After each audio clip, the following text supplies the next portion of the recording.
आज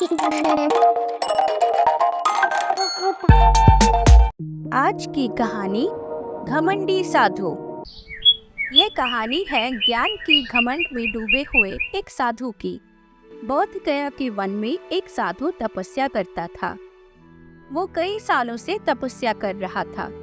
उसको लगता था कि तप करने वाले लोगों से ही भगवान प्रसन्न होते हैं और वो भी तपस्या करके भगवान को प्रसन्न करेगा और फिर मनचाही चीजें वो भगवान से मांग लेगा।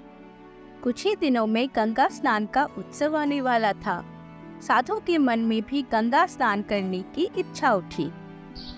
अगले दिन सुबह होते ही साधु गंगा स्नान के लिए चल दिया।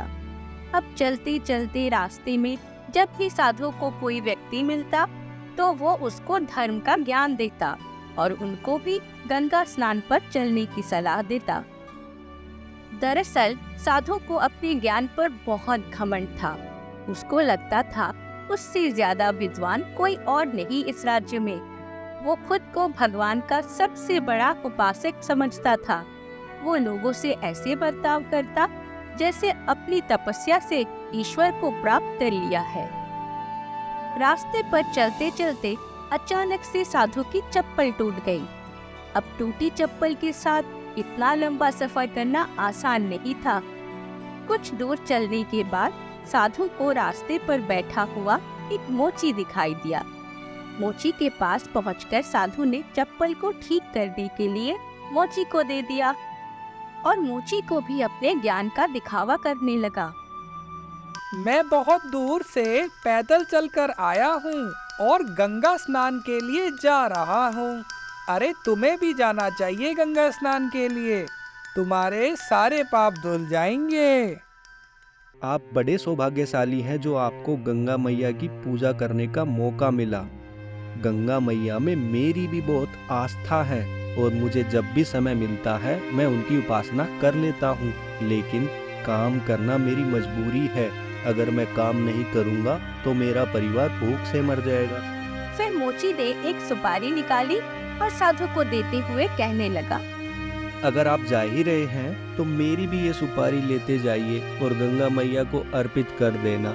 मुझे उम्मीद है गंगा मैया खुद प्रकट होकर मेरी सुपारी ग्रहण करेंगी। तो ने सोचा शायद मोची थोड़ा सा पागल है, फिर भी उसने वो सुपारी ले ली और अपने रास्ते पर चल दिया। कुछ देर में साधु गंगा के किनारे पहुंच गया और सबसे पहले साधु ने मोची की सुपारी को हाथ में लेकर कहा, हे गंगा मैया, ये सुपारी मोची की तरफ से है। तभी शांत बहती नदी से स्वयं गंगा मैया प्रकट हुई। ये देखकर साधु के होश उड़ गए। मैया ने सुपारी ली और बदले में मोची को आशीर्वाद स्वरूप देने के लिए एक सोने का कड़ा दिया और अंतर्ध्यान हो गई। सोने का कड़ा देखकर साधु के मन में लालच आ गया। वो कड़ा लेकर मोची के पास जाने की बजाय राजा के पास चला गया और वहां जाकर उसने वो कड़ा राजा को दे दिया और बताया कि उसके तप से खुश होकर ये कड़ा गंगा मैया ने उसको दिया है और अब वो उस कड़े को महारानी के लिए लेकर आया है। अरे वाह, ये तो बहुत ही पवित्र कड़ा है। फिर राजा ने खुश होकर साधु को सोने के सिक्के से भरी 2 थैले दे दिए। ये लीजिए, एक थैली आपने जो ये कड़ा मुझे दिया और ये दूसरी थैली, इसके बदले मुझे एक और कड़ा चाहिए क्योंकि एक कड़े से तो महारानी गुस्सा हो जाएगी। इसीलिए आप देवी माँ से एक कड़ा और लेकर आइए। ये सुनकर साधु के पैरों के नीचे से जमीन निकल गई, लेकिन फिर भी वो चुपचाप वहाँ से चल दिया। अब उसको पता था अगर राजा को पता लग गया कि मैंने झूठ बोला है तो तुरंत वो मेरा सर धड़ से अलग करवा देंगे। अब तो वो उदास चेहरा लिए हुए मोची के पास पहुंच गया और हाथ जोड़कर रोते हुए सारी घटना के बारे में बता दिया और प्रार्थना करने लगा कि कैसे भी करके गंगा मैया से एक कंगन और प्राप्त हो जाए।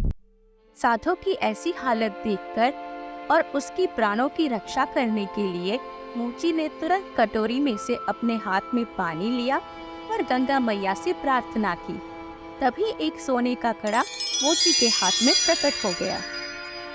फिर मोची ने वो कड़ा साधु को दे दिया और साधु कड़े को लेकर राजा के दरबार में चला गया और हाथ जोड़कर उसने राजा को सारी बात बता दी। साधु की बात सुनकर राजा क्रोधित तो हुए, लेकिन उन्होंने साधु को माफ कर दिया। जरूरी नहीं है कि सिर्फ जप और तप करने वाला इंसान ही भगवान का सच्चा भक्त होता है, बल्कि जो इंसान ईमानदारी से अपना कर्म किए जाए और भगवान में सदैव विश्वास रखे, वही भगवान का सच्चा भक्त होता है। तभी तो कहते हैं, मन चंगा तो कटौती में गंगा। अब साधु को अपनी गलती का एहसास हो गया था। वहीं दूसरी तरफ राजा भी मोची की भक्ति से खुश हो गए और उन्होंने मोची को उपहार स्वरूप बहुत सारा धन दिया।